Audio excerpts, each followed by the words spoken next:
Makhadzi o dropa album yawe hanefhaḽa i khou vhonala i khou performa zwavhuḓi ro lavhelesa.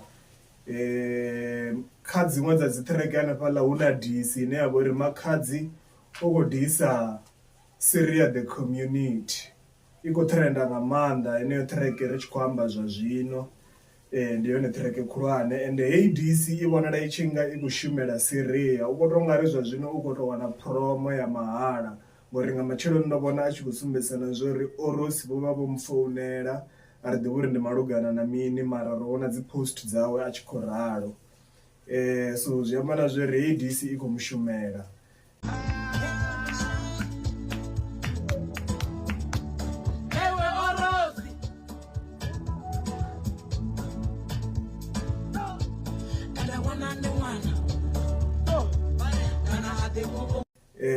Fhedzi Makhadzi o ḓo ri a tshi khou ita interview ya album yawe haningei kha dzi Phalaphala FM a sumbedzisana zwo uri ene hana disi na muthu, vhathu vhoṱhe havhanoni vha nga ḓi sokou tou vha na problem naye nga ndavha ya uri ene u a vha inspire.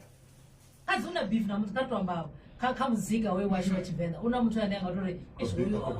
hoyu nṋe naye ri ra bifana.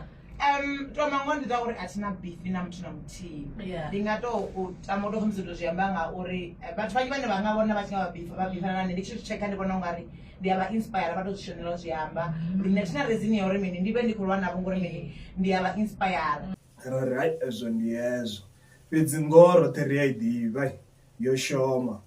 ahuna muthu a sa zwi ḓivhiho ende ndi kale yo shoma. Makhadzi u tou uri ri a zwi ḓivha uri u amba zwine a amba ende ri a mufuna ri ḓo mu imelela na musi a tshi khou amba vhuṱanzi vhu si hone. Na album yawe heinoni uri amba ngoho ya nga nṋe nṋe thi tuvha muthu a thi anḓani na luthihi no uri muthu o ntsha music wawe une o shuma miṅwedzi minzhi minzhi. Vhege i sathu no fhela ri vhe ri tshi vho uri ha iḽa album i khou bora, fhedzi ndi ḓo ita review yanga zwavhuḓi vhege i ḓaho mara zwa zwino ndo i thetshelesa ndi khou tou digela nga track nthihi fhedzi ine ya pfhi Peacock, nayo a thi tu i vhona i tshi kha standard hetshiḽani tsha Makhadzi ngori kha tshifhinga hetshi tsha zwino tsha ṅwaha muimbi o no nga vho Makhadzi a ntsha album ri lavhelela na zwo uri ri ḓo wana luimbo lune ri ḓo khaula nga luṅwaha hanefho. So a thi ḓivhi ṱhamusi vhewe ni khou pfha lu hone kana dzi hone nyimbo dzine dza vha uri dzi nga khaula mara nṋe thi khou kona u zwi pfha, ṱhaṅwe u ḓo tou dovha ntsha iṅwe.